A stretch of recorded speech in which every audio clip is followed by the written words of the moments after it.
ವ್ಯಾಪಕ ಮಳೆಯಿಂದಾಗಿ ಸಿದ್ದಾಪುರದ ಕವಂಚೂರಿನ ಕಿರಣ್ ನಾಯ್ಕ್ ಅವರ ಮನೆ ಕುಸಿತವಾಗಿ ಅಪಾರ ಪ್ರಮಾಣದಲ್ಲಿ ಹಾನಿಗೀಡಾಗಿದ್ದು, ಸ್ಥಳಕ್ಕೆ ಬಿಜೆಪಿ ಜಿಲ್ಲಾ ರೈತ ಮೋರ್ಚಾ ಉಪಾಧ್ಯಕ್ಷ ಅನಂತಮೂರ್ತಿ ಹೆಗಡೆ ಶನಿವಾರ ಭೇಟಿ ನೀಡಿ ಧನ ಸಹಾಯ ಮಾಡಿದರು. ಈ ವೇಳೆ ಮಾತನಾಡಿದ ಅವರು, ಕವಂಚೂರು ಕೆಕೆ ನಾಯ್ಕ್ ರವರ ಮಗ ಕಿರಣ್ ನಾಯ್ಕ್ ರವರ ಮನೆ ಅತಿಯಾದ ಮಳೆಯಿಂದ ಕುಸಿತವಾಗಿದೆ. ಆದರೆ ಇನ್ನೂ ಕೂಡ ತಹಸೀಲ್ದಾರ್ ಸ್ಥಳಕ್ಕೆ ಬಂದಿಲ್ಲ. ಯಾರೋ ಒಬ್ಬ ಅಧಿಕಾರಿಯನ್ನು ಕಳಿಸಿದ್ದಾರೆ. ಒಬ್ಬ ಬಡವನ ಮನೆ ಸಂಪೂರ್ಣವಾಗಿ ಕುಸಿದರೂ ಕೂಡ ಆ ತಾಲೂಕಿನ ದಂಡಾಧಿಕಾರಿ ಸ್ಥಳಕ್ಕೆ ಬರುವುದಿಲ್ಲ ಎಂದರೆ ಅಧಿಕಾರಿಗಳಿಗೆ ಎಷ್ಟು ಜವಾಬ್ದಾರಿ ಇದೆ ಎಂಬುದನ್ನು ಪ್ರಶ್ನೆ ಮಾಡಬೇಕಾಗುತ್ತದೆ. ಒಂದು ವೇಳೆ ತಹಸೀಲ್ದಾರ್ ಅವರು ಸ್ಥಳಕ್ಕೆ ಆಗಮಿಸಿ ಸರ್ಕಾರದಿಂದ ತುರ್ತಾಗಿ ಪರಿಹಾರ ಕೊಟ್ಟಿಲ್ಲವೆಂದರೆ ತಹಸೀಲ್ದಾರ್ ಕಚೇರಿ ಎದುರು ಧರಣಿ ನಡೆಸಲಿದ್ದೇವೆ.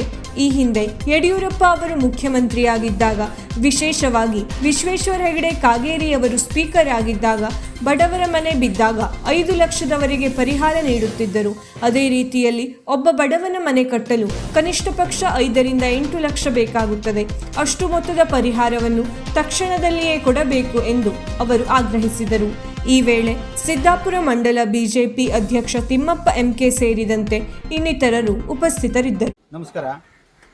ನಾವೀಗ ಸಿದ್ದಾಪುರ ತಾಲೂಕಿನ ಕವಂಚೂರಿನ ಕೆಕೆ ನಾಯ್ಕರ ಮನೆಯಲ್ಲಿದ್ದೇವೆ. ಕೆಕೆ ನಾಯ್ಕರ್ ಈಗಿಲ್ಲ, ಅವ್ರ ಮಗ ಕಿರಣ್ ನಾಯ್ಕರ್ ಇದ್ದಾರೆ, ಅಮ್ಮ ಇದ್ದಾರೆ. ಈ ಹುಡುಗನಿಗೂ ಕೂಡ ಇನ್ನೂ ಮದುವೆ ಆಗಿಲ್ಲ.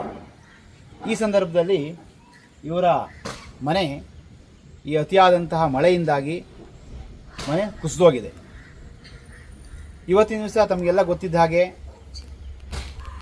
ಒಂದು ಮನೆಯನ್ನು ಹೊಸದಾಗಿ ಕಟ್ಟಬೇಕು ಅಂದರೆ 8 ರಿಂದ 10 ಲಕ್ಷ ರೂಪಾಯಿ ಪರಿಹಾರ ಬೇಕಾಗತ್ತೆ, ಹಣ ಬೇಕಾಗ್ತದೆ. ನಿನ್ನೆ ಮನೆ ಬಿದ್ದಿದೆ. ಯಾರೋ ಒಬ್ಬ ಯಾರು ಬಂದಿದೆ, VI ಗ್ರಾಮ ಲೆಕ್ಕಾಧಿಕಾರಿಗಳು ಶಾನಭೋಗರ್ ಲೆವೆಲ್ ಅವ್ರು ಬಂದಿದ್ದಾರೆ ಬಿಟ್ಟರೆ ಇನ್ನೂ ಕೂಡ ಸ್ಥಳಕ್ಕೆ ತಹಸೀಲ್ದಾರ್ ಬಂದಿಲ್ಲ. ನೋಡಿ, ಸಂಪೂರ್ಣ ನಾಶ ಆಗಿದೆ. ಈ ಮನೆ ಸಂಪೂರ್ಣ ಹೊಸದಾಗಿ ಕಟ್ಟಲೇಬೇಕು.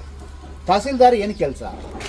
ಶಾಸಕರು ವಿಧಾನಸಭೆಗೆ ಹೋಗಿದ್ದಾರೆ, ಒಪ್ಕೊಳ್ಳೋಣ. ಇಲ್ಲಿರೋಂಥ ಸಿದ್ದಾಪುರದ ದಂಡಾಧಿಕಾರಿಗಳಂತ ತಹಸೀಲ್ದಾರ್ ಏನು ಮಾಡ್ತಾ ಇದ್ದಾರೆ?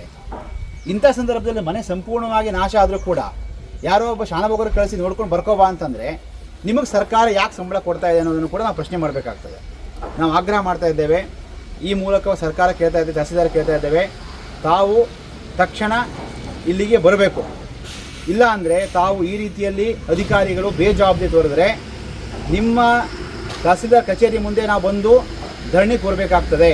ಎಚ್ಚರಿಕೆ ಇರಲಿ ಅಂತ ಹೇಳ್ತಾ, ಈ ಒಬ್ಬ ವ್ಯಕ್ತಿಗೆ ಸರಿಯಾದಂತಹ ಪರಿಹಾರ ಸಿಗಬೇಕು. ಕೇವಲ 50,000 ರೂಪಾಯಿ 1 ಲಕ್ಷ ಕೊಟ್ಟರೆ ಏನು ಪ್ರಯೋಜನ ಇಲ್ಲ. ಇವತ್ತಿನ ದಿವಸ ಒಂದು ಮನೆ ಕಟ್ಟಲಿಕ್ಕೆ 5 ರಿಂದ 8 ಲಕ್ಷ ಬೇಕಾಗ್ತದೆ. ಹಿಂದೆ ಯಡಿಯೂರಪ್ಪ ಮುಖ್ಯಮಂತ್ರಿ ಆಗಿದ್ದಾಗ, ನಮ್ಮ ವಿಶ್ವೇಶ್ವರ ಹೆಗಡೆ ಕಾಗೇರಿ ಸ್ಪೀಕರ್ ಆಗಿದ್ದಾಗ ಹಲವಾರು ಮನೆಗಳು ಬಿದ್ದಾಗ 5 ಲಕ್ಷ ರೂಪಾಯಿ ಅವತ್ತಿನ ದಿವಸ ಕೊಡ್ತಾಯಿದ್ರು. ಇವತ್ತಿನ ದಿವಸ ಬರೋರು ಇಲ್ಲ, ನೋಡೋರು ಇಲ್ಲ, ಅಧಿಕಾರಿಗಳಿಗೆ ಜವಾಬ್ದಾರಿ ಇಲ್ಲ. ಏನಿದು ಸರ್ಕಾರ ಇದೆಯೋ ಸತ್ತೋಗಿದೆಯೋ ಅಂತ ನಾವು ಕೇಳಬೇಕಾಗ್ತದೆ. ನಾವು ಸಿದ್ದಾಪುರದ ಎಲ್ಲ ಅಧಿಕಾರಿಗಳು ಕೇಳ್ತಾ ಇದ್ದೇವೆ, ಮತ್ತೊಮ್ಮೆ ಎಚ್ಚರಿಕೆ ಕೊಡ್ತಾ ಇದ್ದೇವೆ. ತಕ್ಷಣ ಇಲ್ಲಿ ಬರಬೇಕು, ಕವಂಚೂರಿ ಬರಬೇಕು, ಈ ಬಡವನ ಕಷ್ಟವನ್ನು ಕೇಳಬೇಕು. ಕೇಳಿಲ್ಲ ಅಂತಂದರೆ 1 or 2 ಡೇಸ್ ನಾವು ವೇಟ್ ಮಾಡಿ ನಿಮ್ಮ ಕಚೇರಿ ಮುಂದೆ ಧರಣಿ ಕೂರುವಂಥ ಕೆಲಸವನ್ನು ಮಾಡ್ತೇವೆ ಅಂತ ಹೇಳಿ ಈ ಮೂಲಕ ನಾವು ಎಚ್ಚರಿಕೆ ಕೊಡ್ತಾ ಇದ್ದೇವೆ. ಹಾಗೆ ನಮ್ಮ ಕೈಲಾದಂತಹ ಒಂದು ಸಹಾಯವನ್ನು ಕೂಡ ನಾವೀಗ ಮಾಡ್ತಾ ಇದ್ದೇವೆ.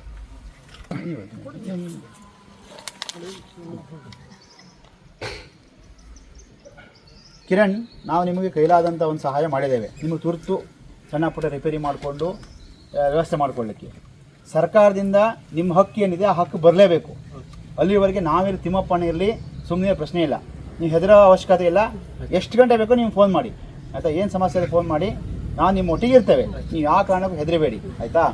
ಕಷ್ಟ ಎಲ್ಲರಿಗೂ ಬರ್ತದೆ, ಕಷ್ಟವೂ ಇರ್ತದೆ, ಮುಂದೆ ಒಳ್ಳೆ ಕಾಲವೂ ಬರ್ತದೆ, ಆಯಿತಾ? ನೀವು ಯಾವುದೇ ರೀತಿ ಹೆದರಬೇಡಿ. ನಿಮ್ಮ ಒಟ್ಟಿಗೆ ನಾವೆಲ್ಲರೂ ಕೂಡ ನಿಮ್ಮ ಒಟ್ಟಿಗೆ ಇದ್ದೇವೆ ಅಂತೇಳಿ ನಾನು ನಿಮ್ಗೆ ಹೇಳ್ತಾ ಇದ್ದೆ. ಹಾಂ, ಸರಿ, ಒಳ್ಳೇದು ಸರ್. ನಮಸ್ಕಾರ. ಇದೊಂದು ಇಲ್ಲ, ಮಾಡ್ತೇವೆ. ಹಾಂ, ನಿಮ್ಗೆ ಏನು ಅನಿಸ್ತಮ್ಮ? ಏನು ಮನೆ ಇದಾದಾಗ ಏನು ಅನಿಸ್ತು ನಿಮಗೆ? ಅದೇ ಮನೆ ಏನಂದ್ರೆ ನಮ್ಮ ಮಕ್ಳು ಇದ್ರಿ, ಮಕ್ಳು ಎಲ್ಲಿ ಪೆಟ್ಟು ಬಿದ್ದು ಬಿಡ್ತೇನೆ ಅನ್ನತ್ತೆ ಭಯ ಇತ್ರಿ. ಮಕ್ಳಿಗೊಂದು ಏನು ಭಯ, ಪೆಟ್ಟು ಬೀಳಲಿಲ್ಲ, ನಂಗೂ ಪೆಟ್ಟು ಬೀಳಲಿಲ್ಲ, ಏನೂ ಆಗಲಿಲ್ಲ. ಹಂಗೆ ರಪ್ಪ ಅಂತ ಬಿದ್ದ ಬಿಡ್ತು.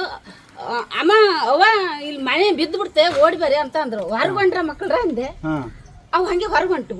ನೀನು ಭಾಳ ದುಃಖ ಆಯ್ತಾ ಮನೆ ಬಿದ್ದೋದಾಗ? ಮನೆ ಬಿದ್ದ ದುಃಖ ಆಗಿತ್ತು. ಎಂತ ಮಾಡಿದ್ರೆ ಇರಕ್ಕೆ ಮನೆ ಇಲ್ಲ ಇತ್ತು. ಬಂದು ಒಬ್ಬ ಸಾಮಾನು ಸೈಡ್ ಬಿಟ್ಟು ರಾತ್ರಿ ಬೇರೆ ಕಡೆ ಮಲ್ಕೊಳ್ಳೋಕೆ ವ್ಯವಸ್ಥೆ ಮಾಡಿ ಈಗ ಎಲ್ಲಿ ವಾಸ ಇದ್ದೀರಿ ಈಗ? ಈಗ ಇಲ್ಲಿ ಉಗ್ರಾಣೆ ಮನೆ ಅಂತ ಹೇಳೈತಿ, ಅವ್ರ ಮನೆಗೆ ಹೋಗ್ತಾ ಇದೀವಿ ಈಗ.